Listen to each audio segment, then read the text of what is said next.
महाभारत के प्रथम खंड में आदि पर्व के 30वें अध्याय में गरुड़ का कश्यप जी से मिलना, उनकी प्रार्थना से बालखिल ऋषियों का शाखा छोड़कर तप के लिए प्रस्थान और गरुड़ का निर्जन पर्वत पर उस शाखा को छोड़ना। उग्र श्रवाजी कहते हैं, सौनकाद महर्षियों, महाबली गरुड़ के पैरों का स्पर्श होते ही उस वृक्ष की वह महाशाखा टूट गई, किंतु उस टूटी हुई शाखा को उन्होंने फिर पकड़ लिया।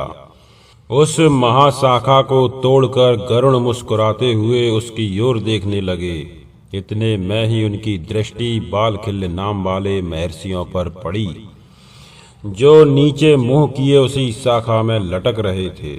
तपस्या में तत्पर हुए उन ब्रह्मर्षियों को बट की शाखा में लटकते देख गरुड़ ने सोचा, इसमें ऋषि लटक रहे हैं, मेरे द्वारा इनका वध न हो जाए।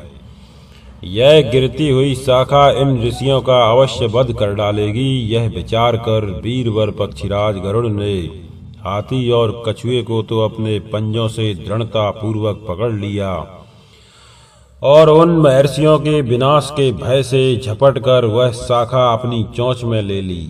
उन मुनियों की रक्षा के लिए ही गरुड़ ने ऐसा अद्भुत पराक्रम किया था, जिसे देवता भी नहीं कर सकते थे। गरुड़ का ऐसा अलौकिक कर्म देखकर वे महर्षि आश्चर्य से चकित हो उठे। उनके हृदय में कंप छा गया और उन्होंने उस महान पक्षी का नाम इस प्रकार रखा। उनके गरुड़ नाम की व्युत्पत्ति इस प्रकार की, ये आकाश में विचरने वाले सर्वभोजी पक्षीराज भारी भार लेकर उड़े हैं, इसलिए गुरुम आदाय उड्डीन इति गरुणः। इस व्युत्पत्ति के अनुसार ये गरुड़ कहलाएंगे। तदनंतर गरुड़ अपने पंखों की हवा से बड़े बड़े पर्वतों को कंपित करते हुए धीरे धीरे उड़ने लगे। इस प्रकार वे हाथी और कछुए को साथ लिए हुए ही अनेक देशों में उड़ते फिरे। बालखिल ऋषियों के ऊपर दया भाव होने के कारण ही वे कहीं बैठ न सके और उड़ते उड़ते अनायास ही पर्वत श्रेष्ठ गंधमादन पर जा पहुंचे। वहां उन्होंने तपस्या में लगे हुए अपने पिता कश्यप जी को देखा। पिता ने भी अपने पुत्र को देखा। पक्षीराज का स्वरूप दिव्य था। वे तेज पराक्रम और बल से संपन्न तथा मन और वायु के समान वेगशाली थे। उन्हें देखकर पर्वत के शिखर का भान होता था। वे उठे हुए ब्रह्मदंड के समान जान पड़ते थे। उनका स्वरूप ऐसा था जो चिंतन और ध्यान में नहीं आ सकता था। वे समस्त प्राणियों के लिए भय उत्पन्न कर रहे थे। उन्होंने अपने भीतर महान पराक्रम धारण कर रखा था। वे बहुत भयंकर प्रतीत होते थे। जान पड़ता था उनके रूप में स्वयं अग्नि देव प्रकट हो गए हैं।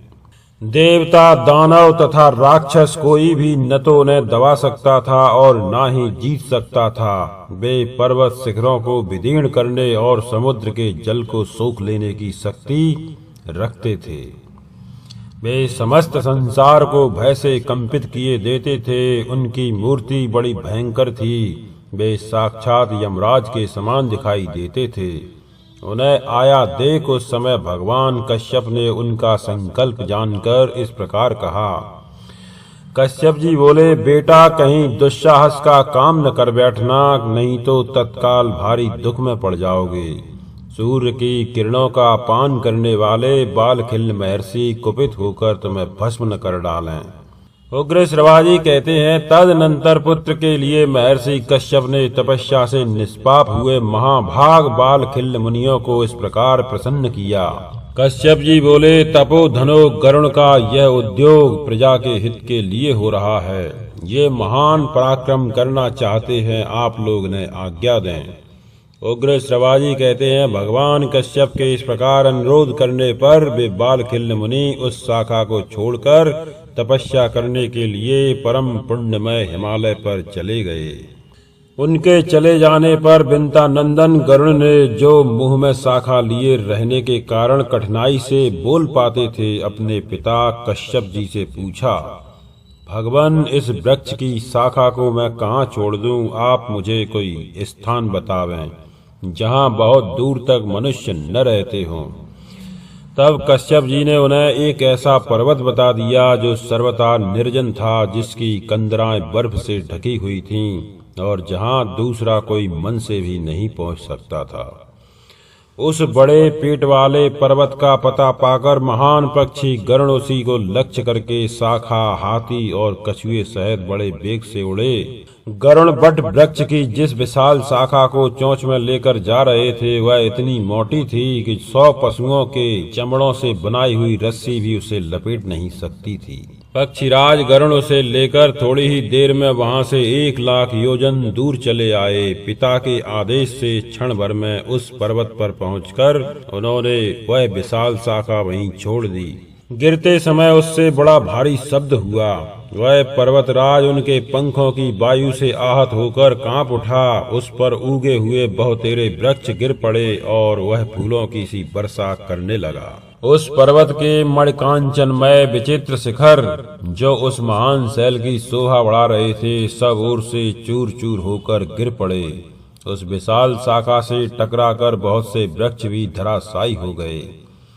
वे अपने सुवर्णमय फूलों के कारण बिजली सहित मेघों की भांति शोभा पाते थे। सुवर्णमय पुष्प वाले वे वृक्ष धरती पर गिरकर पर्वत के गेरू आदि धातुओं से संयुक्त हो सूर्य की किरणों द्वारा रंगे हुए से सुशोभित होते थे। तदनंतर पक्षीराज गरुड़ ने उसी पर्वत की एक चोटी पर बैठकर उन दोनों हाथी और कछुए को खाया। इस प्रकार कछुए और हाथी दोनों को खाकर महान वेगशाली गरुड़ पर्वत की उस चोटी से ही ऊपर की ओर उड़े। उस समय देवताओं के यहाँ बहुत से भय सूचक उत्पात होने लगे। देवराज इंद्र का प्रिय आयुध वज्र भय से जल उठा। आकाश से दिन में ही धुएं और लपटों के साथ उल्का गिरने लगी। वसु, रुद्र, आदित्य, साध्य, मरुदगण तथा और जो देवता हैं उन सब के आयुध परस्पर इस प्रकार उपद्रव करने लगे जैसा पहले कभी देखने में नहीं आया था। देवासुर संग्राम के समय भी ऐसी अनहोनी बात नहीं हुई थी।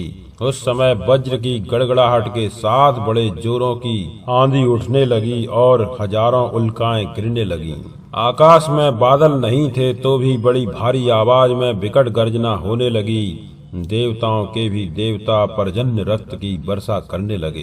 देवताओं के दिव्य पुष्पहार मुरझा गए, उनके तेज नष्ट होने लगे। उत्पात कालिक बहुत से भयंकर मेघ प्रकट हो अधिक मात्रा में रुधिर की वर्षा करने लगे। बहुत सी धूलें उड़कर देवताओं के मुकुटों को मलिन करने लगीं। ये भयंकर उत्पात देखकर देवताओं सहित इंद्र भय से व्याकुल हो गए और बृहस्पति जी से इस प्रकार बोले। इंद्र ने पूछा, भगवंश ऐसा ये भयंकर उत्पात क्यों होने लगे हैं? मैं ऐसा कोई शत्रु नहीं देखता जो युद्ध में हम देवताओं का तिरस्कार कर सके। बृहस्पति जी ने कहा, देवराज इंद्र, तुम्हारे ही अपराध और प्रमाद से तथा महात्मा बालखिल महर्षियों के तप के प्रभाव से कश्यप मुनि और विंता के पुत्र पक्षीराज गरुड़ अमृत का अपहरण करने के लिए आ रहे हैं। वे बड़े बलवान और इच्छानुसार रूप धारण करने में समर्थ हैं। बलवानों में श्रेष्ठ आकाशचारी गरुड़ अमृत हर ले जाने में समर्थ हैं। मैं उनमें सब प्रकार की शक्तियों के होने की संभावना करता हूँ। वे असाध्य कार्य भी सिद्ध कर सकते हैं। उग्र श्रवाजी कहते हैं, बृहस्पति जी की यह बात सुनकर देवराज इंद्र अमृत की रक्षा करने वाले देवताओं से बोले, रक्षको, महान पराक्रमी और बलवान पक्षी गरुड़ यहाँ से अमृत हर ले जाने को उद्यत हैं। मैं तुम्हें सचेत कर देता हूँ जिससे वे बलपूर्वक इस अमृत को न ले जा सकें।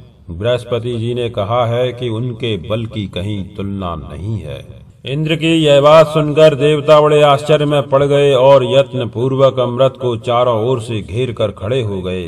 प्रतापी इंद्र भी हाथ में वज्र लेकर वहां डट गए। मनस्वी देवता विचित्र सुवर्णमय तथा बहुमूल्य वैदुर्य मणिमय कवच धारण करने लगे।